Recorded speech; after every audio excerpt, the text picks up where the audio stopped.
નમસ્કાર ભક્તો, જય શ્રી કૃષ્ણ. ઓમ પિતૃદેવાય નમઃ. તમારું હાર્દિક સ્વાગત છે. પ્રિય ભક્તો, જેમ કે તમે બધા જાણો છો કે આ સમયે પિતૃપક્ષ એટલે કે શ્રાદ્ધ પક્ષનો પાવન પર્વ ચાલી રહ્યો છે અને ટૂંક સમયમાં જ શ્રાદ્ધ પક્ષનું સમાપન થવાનું છે. કારણ કે મિત્રો, પિતૃપક્ષ 16 દિવસ સુધી ચાલે છે અને સનાતન ધર્મમાં શ્રાદ્ધ પક્ષના આ 16 દિવસનું ખૂબ જ વિશેષ મહત્વ હોય છે. આથી દર વર્ષે ભાદરવા મહિનાની પૂનમની તિથિથી લઈને આસો મહિનાની અમાસની તિથિ સુધી પિતૃપક્ષ એટલે કે શ્રાદ્ધ પક્ષ ચાલે છે. આ વર્ષે 2025માં પિતૃપક્ષની શરૂઆત 7 સપ્ટેમ્બર રવિવારથી થઈ હતી અને તેનું સમાપન 21 સપ્ટેમ્બરે સર્વપિતૃ અમાસના દિવસે થશે. અને સર્વપિતૃ અમાસનો દિવસ પિતૃપક્ષનો છેલ્લો અને ખૂબ જ મહત્વપૂર્ણ દિવસ હોય છે. આ રીતે મિત્રો, પિતૃપક્ષનો આ સમય પૂર્વજોને સમર્પિત હોય છે અને આ પર્વ વર્ષમાં ફક્ત એક જ વાર આવે છે. અને આ સમયે પૂર્વજો પિતૃલોકમાંથી ધરતી પર આવે છે, પોતાના વંશજોને દીર્ઘાયુ, સુખ, શાંતિ અને સમૃદ્ધિના આશીર્વાદ આપે છે.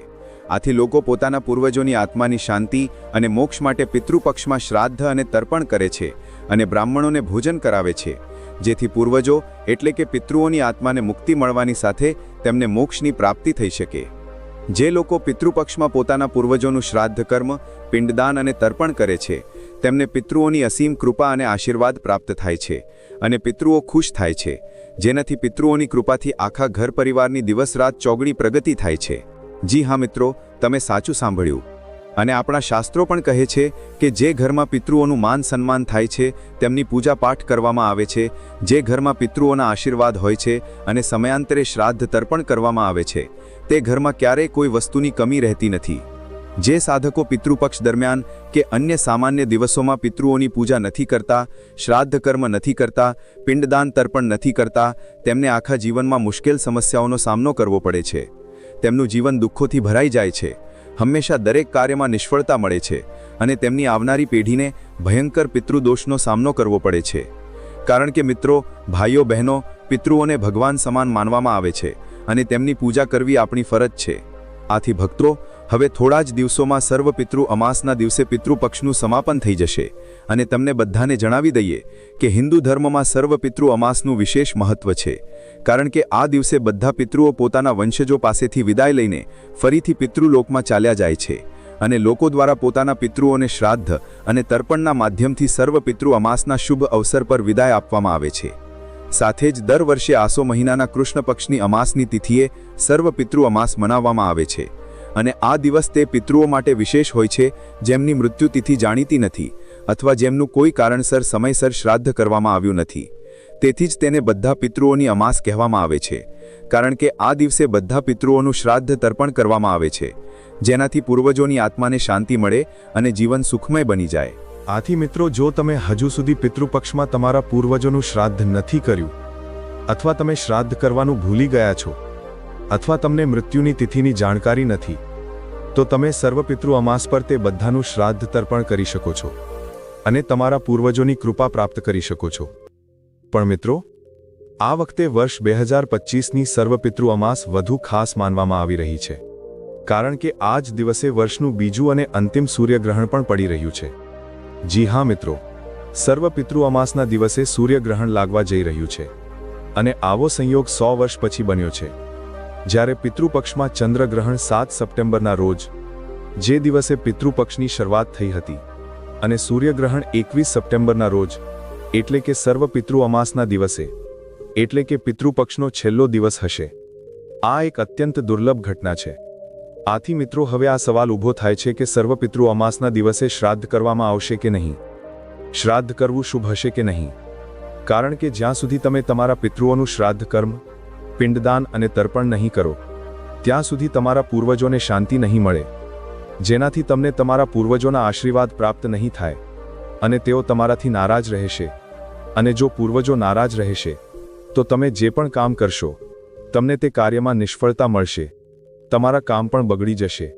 આથી સાધકો પોતાના પૂર્વજોને ખુશ કરવા માટે અને પિતૃદોષથી મુક્તિ મેળવવા માટે સર્વપિતૃ અમાસના શુભ અવસર પર તેમના નામે મોટા મોટા પૂજાપાઠ કરે છે, મોટા મોટા હવન કરે છે અને ન જાણે કેટલાય પ્રકારના ઉપાયો કરે છે.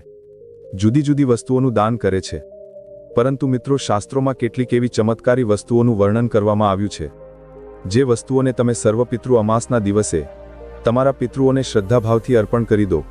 અને કેટલીક એવી પણ વસ્તુઓ છે જેનું જો તમે સર્વપિતૃ અમાસ પર સેવન કરી લો તો તમારું કિસ્મત રાતોરાત બદલાઈ શકે છે. સૂર્યની જેમ તમારું ભાગ્ય ચમકી ઉઠશે. ઘણા વર્ષોથી તમારા રૂઠેલા પિતૃઓ પણ ખુશ થઈ જશે અને તમને તેમની અસીમ કૃપા પ્રાપ્ત થશે. અને તમારું એવું કોઈ કામ નહીં હોય જે અધૂરું રહી જાય. કારણ કે મિત્રો, આ વસ્તુઓને પ્રાચીન કાળથી જ અત્યંત ચમત્કારી અને પ્રભાવશાળી માનવામાં આવે છે. આથી જે પણ સાધક સર્વપિતૃ અમાસના દિવસે પિતૃઓને આ વસ્તુઓ અર્પણ કરે છે અને આ વસ્તુઓનું સેવન કરે છે તો ઘરમાં માતા લક્ષ્મીનો પણ કાયમી વાસ થાય છે, જેનાથી તમારી આર્થિક સ્થિતિ અને ભાગ્ય બંને મજબૂત રહે છે અને દાંપત્ય જીવનના સંબંધોમાં પણ મધુરતા જળવાઈ રહે છે. આથી ભાઈઓ બહેનો, આ વિડીયોના માધ્યમથી હું તમને બધાને જણાવીશ કે 2025ની સર્વપિતૃ અમાસ કયા સમયે શરૂ થશે, સર્વપિતૃ અમાસના દિવસે શ્રાદ્ધ કરવાનું શુભ મુહૂર્ત કયું છે અને આ દિવસે ઘરે તર્પણ કેવી રીતે કરવું. આ ઉપરાંત તમને એ પણ જણાવીશું કે સર્વપિતૃ અમાસના દિવસે સૂર્યગ્રહણ કયા સમયે લાગશે અને આ સૂર્યગ્રહણ ભારતમાં દેખાશે કે નહીં, શ્રાદ્ધ કર્મ કરવામાં આવશે કે નહીં. સાથે જ એ પણ જાણીશું કે સર્વપિતૃ અમાસ પર કઈ વસ્તુ પિતૃઓને અર્પણ કરવાથી અને કઈ વસ્તુઓનું સેવન કરવાથી તમને પિતૃદોષ નહીં લાગે અને પિતૃઓની કૃપાથી જીવનમાં સુખ સંપત્તિની પ્રાપ્તિ થઈ શકે છે. આથી આ વિડીયો તમારા બધા માટે ખૂબ જ મહત્વપૂર્ણ થવાનો છે. આ વિડીયોમાં તમને સર્વપિતૃ અમાસ અને સૂર્યગ્રહણ વિશે સંપૂર્ણ જાણકારી મળશે. આ વિડીયો જોયા પછી તમારી બધી મૂંઝવણ દૂર થઈ જશે. પરંતુ તે પહેલાં, જો તમે ઈચ્છો છો કે તમે સ્વસ્થ રહો અને તમારા આખા પરિવાર પર પિતૃઓ એટલે કે પૂર્વજોના આશીર્વાદ હંમેશા બની રહે, તો આ વિડીયોને તમારી શ્રદ્ધાભાવથી એક લાઇક જરૂર કરો અને ચેનલને સબસ્ક્રાઇબ કરી લો અને કમેન્ટ બોક્સમાં શ્રદ્ધાભાવથી સાચા મનથી જય પિતૃદેવ લખીને તમારા પૂર્વજો પ્રત્યે તમારી શ્રદ્ધા જરૂર વ્યક્ત કરો. સાથે જ આ વિડીયોને તમારા મિત્રો, ભાઈઓ, બહેનો, વડીલો સાથે જરૂર શેર કરો, જેથી તેમને પણ આ જાણકારી મળી શકે અને તેમનું પણ ભલું થઈ શકે. તો ચાલો પ્રિય ભક્તો, સૌથી પહેલાં તમને બધાને જણાવી દઈએ કે આ વર્ષ 2025માં સર્વપિતૃ અમાસ કયા સમયે શરૂ થશે અને આ દિવસે શ્રાદ્ધ તર્પણ કરવાનું શુભ મુહૂર્ત કયું છે. તો મિત્રો, આ વખતે વર્ષ 2025માં આસો મહિનાના કૃષ્ણ પક્ષની અમાસની તિથિનો આરંભ 21 સપ્ટેમ્બર રવિવારના રોજ સવારે 12:16 થશે અને તેનું સમાપન 22 સપ્ટેમ્બરે સવારે 1:23 થશે. આથી ભાઈઓ બહેનો, ઉદયા તિથિ અનુસાર 21 સપ્ટેમ્બર રવિવારના રોજ સર્વપિતૃ અમાસ મનાવવામાં આવશે. આ ઉપરાંત સર્વપિતૃ અમાસ પર શ્રાદ્ધ કરવાના શુભ મુહૂર્ત વિશે વાત કરીએ તો સર્વપિતૃ અમાસ પર કુતપ મુહૂર્ત સવારે 11:50 થી લઈને 12:38 સુધી રહેશે અને તેનો સમયગાળો 49 મિનિટનો હશે. જ્યારે રોહિણી મુહૂર્ત 12:38 થી લઈને 1:27 સુધી છે અને તેનો સમયગાળો પણ 49 મિનિટનો હશે. આ ઉપરાંત અપરાહ્ન કાળ 1:27 થી લઈને 3:53 સુધી છે. આથી તેનો સમયગાળો 2 કલાક 26 મિનિટનો હશે. આથી સર્વપિતૃ અમાસ પર આ શુભ મુહૂર્તોમાં તમે તમારા પૂર્વજોનું શ્રદ્ધાપૂર્વક વિધિ વિધાન સાથે શ્રાદ્ધ તર્પણ કરી શકો છો અને તેમની કૃપા પ્રાપ્ત કરી શકો છો. આ ઉપરાંત મિત્રો, તમને બધાને એક ખાસ વાત જણાવી દઈએ કે આ વર્ષ 2025માં સર્વપિતૃ અમાસ પર 3 શુભ યોગ બની રહ્યા છે. જી હા ભક્તો, જેનાથી સર્વપિતૃ અમાસનું મહત્વ વધુ વધી ગયું છે. આથી હવે તમે વિચારતા હશો કે આખરે કયા શુભ યોગ બનશે, તો તમને જણાવી દઈએ કે સર્વપિતૃ અમાસ પર સર્વાર્થ સિદ્ધિ યોગ બનશે, જે સવારે 9:32 થી લઈને બીજા દિવસે 22 સપ્ટેમ્બરે સવારે 6:09 સુધી રહેશે. આવા યોગમાં કરેલા કાર્યો સફળ અને શુભ ફળદાયી હોય છે. આ ઉપરાંત અમાસ પર શુભ યોગ સવારથી લઈને સાંજે 7:53 સુધી છે. તે પછી શુક્લ યોગ બનશે. સાથે જ તે દિવસે પૂર્વા ફાલ્ગુની નક્ષત્ર સવારથી લઈને સવારે 9:32 સુધી છે. તે પછી ઉત્તરા ફાલ્ગુની નક્ષત્ર શરૂ થશે.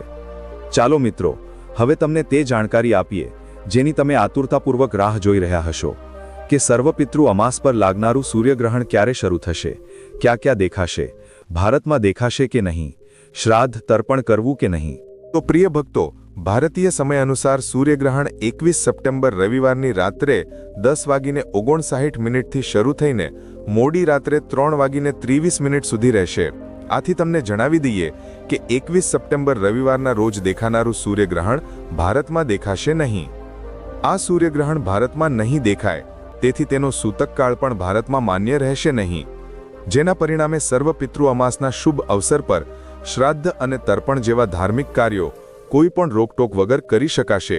આથી તમે 21 સપ્ટેમ્બરના બપોરે પિતૃઓનું વિધિવત શ્રાદ્ધ કરી શકશો.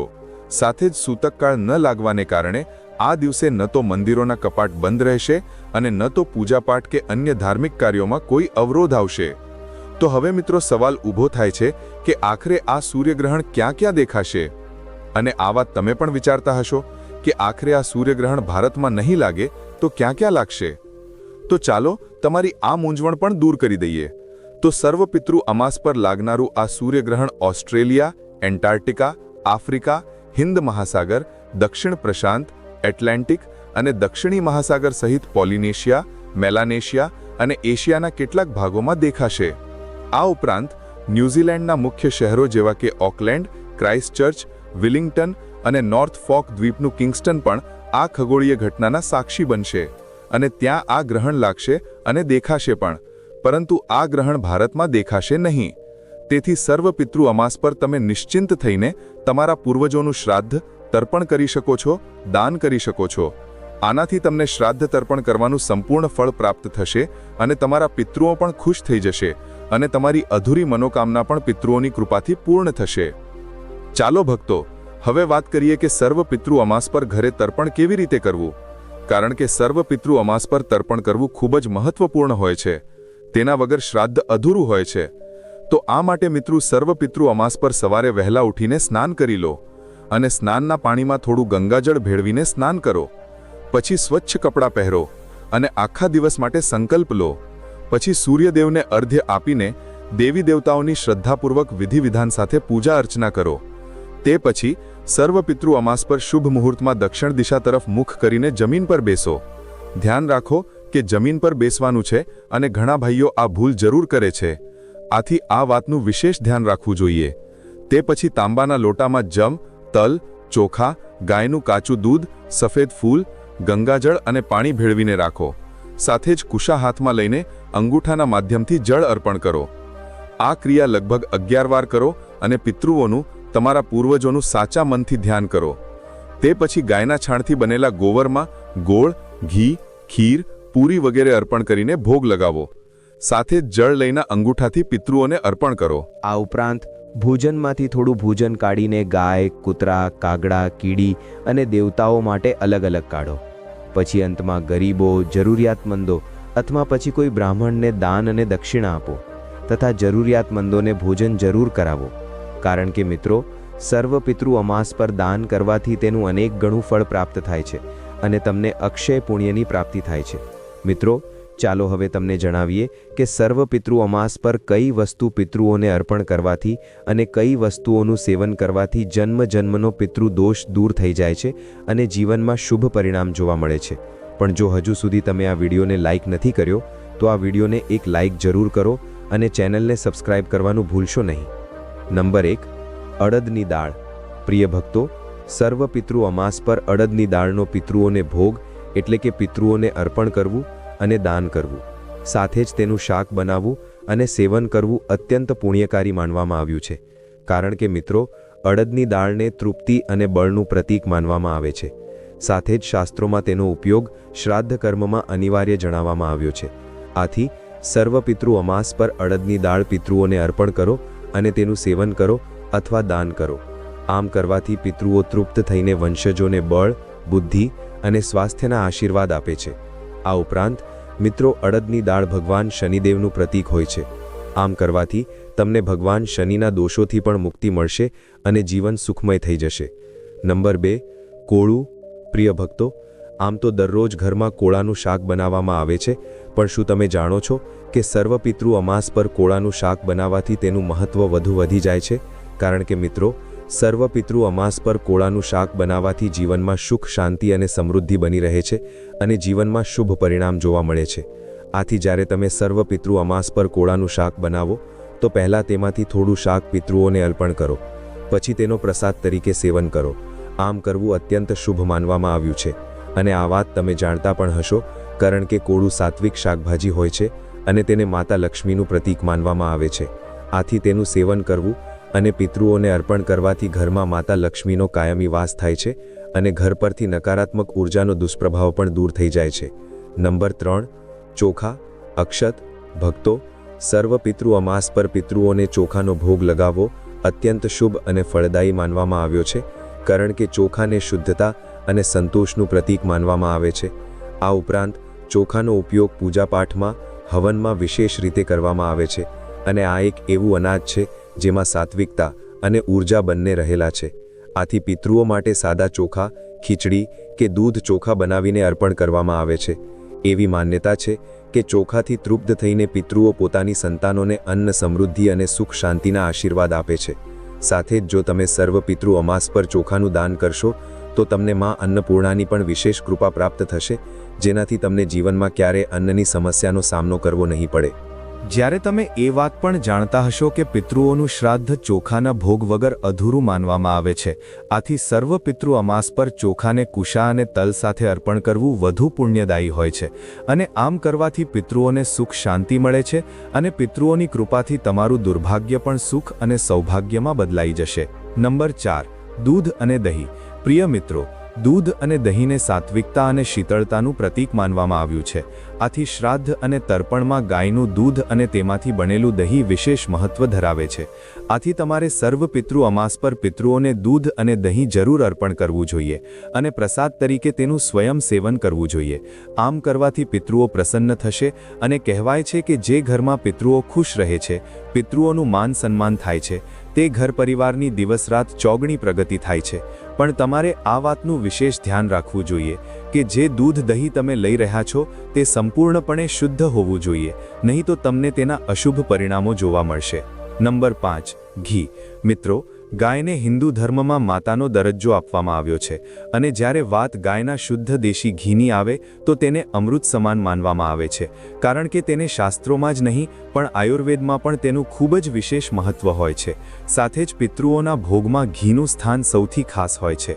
આથી સર્વ પિતૃ અમાસ પર પૂર્વજોના શ્રાદ્ધ કે તર્પણમાં ઘીનો દીવો પ્રગટાવવો અને ઘીથી બનેલા પકવાન જેવા કે પૂરી, હલવો, લાડુ પૂર્વજોને અર્પણ કરવા અને પ્રસાદ તરીકે સેવન કરવું વિશેષ પુણ્યદાયી હોય છે. આ ઉપરાંત ઘી સાત્વિક આહાર છે જે આત્માને તૃપ્તિ પ્રદાન કરે છે. જ્યારે સર્વ પિતૃ અમાસ પર જ્યારે પિતૃઓને ઘીનો ભોગ લગાવવામાં આવે છે તો માનવામાં આવે છે કે તેઓ પ્રસન્ન થઈને પોતાની સંતાનોના જીવનમાંથી ગરીબી અને દુઃખ દૂર કરે છે. સાથે જ ઘી અર્પણ કરવાથી ઘરમાં ધનધાન્યની વૃદ્ધિ થાય છે અને કુંડળીમાં ચાલી રહેલા ગ્રહદોષથી પણ મુક્તિ મળે છે. પણ તમારે સર્વ પિતૃ અમાસ પર તેનો ભોગ લગાવતી વખતે શુદ્ધતાનું વિશેષ ધ્યાન રાખવું જોઈએ. નંબર 6, ફળ. પ્રિય ભક્તો, ફળ પ્રકૃતિની ભેટ છે, અને તે શુદ્ધ સાત્વિક હોય છે, અને તેનું વ્રતમાં પણ સેવન કરવામાં આવે છે. આથી સર્વ પિતૃ અમાસ પર પિતૃઓને ફળ જેવા કે કેળા, સફરજન, જામફળ, નાળિયેર વગેરે અર્પણ કરવું ખૂબ જ શુભ હોય છે, કારણ કે તેમાં જીવનશક્તિ અને ઉર્જા ભરેલી હોય છે. સાથે જ તે પિતૃઓને શીતળતા અને સંતોષ પ્રદાન કરે છે. આ ઉપરાંત જ્યારે તમે સર્વ પિતૃ અમાસ પર પિતૃઓને કેળાનું ફળ અર્પણ કરો છો તો તે શુભ માનવામાં આવે છે, કારણ કે કેળાને ભગવાન વિષ્ણુનું પ્રતીક માનવામાં આવે છે, અને ભગવાન વિષ્ણુ જ મોક્ષ આપનાર હોય છે. તેથી તમે સર્વ પિતૃ અમાસ પર ભગવાન વિષ્ણુ અને પિતૃઓને શુદ્ધ કેળા અર્પણ કરો અને પ્રસાદ તરીકે સ્વયં જ સેવન કરો. આમ કરવાથી તમારા ઘર પરથી નકારાત્મક ઉર્જાનો દુષ્પ્રભાવ દૂર થશે, તમારા અટકેલા કાર્યો કોઈપણ અવરોધ વગર ભગવાન વિષ્ણુ અને પિતૃઓની કૃપાથી પૂર્ણ થશે, અને તમને જીવનમાં સફળતા પ્રાપ્ત થશે. નંબર 7, ખીર. સનાતન ધર્મમાં ખીરનો ખૂબ જ વિશેષ મહત્વ હોય છે. પૂજાપાઠમાં, ભોગમાં તેનો વિશેષ રીતે ઉપયોગ કરવામાં આવે છે. આથી સર્વ પિતૃ અમાસ પર પણ ખીરનું વિશેષ મહત્વ જણાવવામાં આવ્યું છે, કારણ કે ધાર્મિક માન્યતા છે કે ખીર પિતૃઓની પ્રિય વસ્તુ અને ભોજન છે, અને તેને અર્પણ કરવાથી તેમની આત્મા સંતુષ્ટ થાય છે. આ ઉપરાંત ખીર દૂધ, ચોખા અને સાકર અથવા પછી ખાંડથી બનાવવામાં આવે છે, અને તેને સંપૂર્ણ સાત્વિક ભોજન માનવામાં આવ્યું છે. અને તમારામાંથી ઘણા ભક્તો જાણતા પણ હશો કે ભગવાન વિષ્ણુને પણ ખીર વિશેષ રીતે પ્રિય છે. આથી મિત્રો, સર્વ પિતૃ અમાસ પર શ્રાદ્ધ દરમિયાન ખીર બનાવીને પિતૃઓ સાથે સાથે ભગવાન શ્રી હરિ વિષ્ણુને પણ અર્પણ કરો. આમ કરવાથી તમારા અટકેલા કાર્યોમાં ગતિ મળશે. જો કોઈ વ્યક્તિ બીમાર રહે છે તો તેને તેનો પ્રસાદ તરીકે સેવન કરવું જોઈએ. આમ કરવાથી ઘણી હદ સુધી સ્વાસ્થ્ય સારું થઈ જાય છે. નંબર 8, કાળા તલ. જી હા ભક્તો, કાળા તલ. વાત સર્વપિતૃ અમાસની હોય અને કાળા તલનું નામ ન આવે એવું બની જ ન શકે, કારણ કે માન્યતા છે કે તમે સર્વપિતૃ અમાસ પર પિતૃઓને ભલે કંઈ જ અર્પણ ન કરો, પણ કાળા તલ અર્પણ કરી દેજો. તમને શ્રાદ્ધ તર્પણ કરવાનું સંપૂર્ણ ફળ પ્રાપ્ત થશે. કારણ કે મિત્રો, કાળા તલને રોગનાશક અને પાપનાશક માનવામાં આવે છે અને કાળા તલનું મહત્વ પિતૃકર્મોમાં ખૂબ જ વધારે છે. આથી સર્વપિતૃ અમાસ પર તર્પણ અને પિંડદાનમાં તલનો ઉપયોગ અનિવાર્ય માનવામાં આવે છે. આ ઉપરાંત તમે સર્વપિતૃ અમાસ પર તલમાંથી બનેલા લાડુ અને તલમાંથી બનેલી અન્ય વસ્તુઓ પણ પિતૃઓને અર્પણ કરી શકો છો. સાથે જ તલ ભગવાન શનિદેવનું પ્રતીક પણ હોય છે. જો તમને જીવનમાં ભગવાન શનિદેવના દોષોનો સામનો કરવો પડી રહ્યો છે, તો તમને ભગવાન શનિદેવની પણ કૃપા પ્રાપ્ત થશે અને જીવનમાં મુશ્કેલ સમસ્યાઓનો સામનો કરવો નહીં પડે. તો પ્રિય ભક્તો, આ હતી તે વસ્તુઓ જેને સર્વપિતૃ અમાસ પર શ્રદ્ધાપૂર્વક વિધિવિધાન સાથે અને સાચા મનથી પિતૃઓને અર્પણ કરવાથી, ભોગ લગાવવાથી અને સ્વયં જ આ વસ્તુઓનું સેવન કરી લેવાથી નારાજ પિતૃઓ ખુશ થઈ જાય છે, તેમની આત્માને શાંતિ મળે છે. તો મિત્રો, જાણકારી સારી લાગી હોય તો આ વિડીયોને એક લાઇક જરૂર કરો અને વિડીયોને વધુમાં વધુ શેર કરવાનું ભૂલશો નહીં. જય શ્રી કૃષ્ણ. ધન્યવાદ.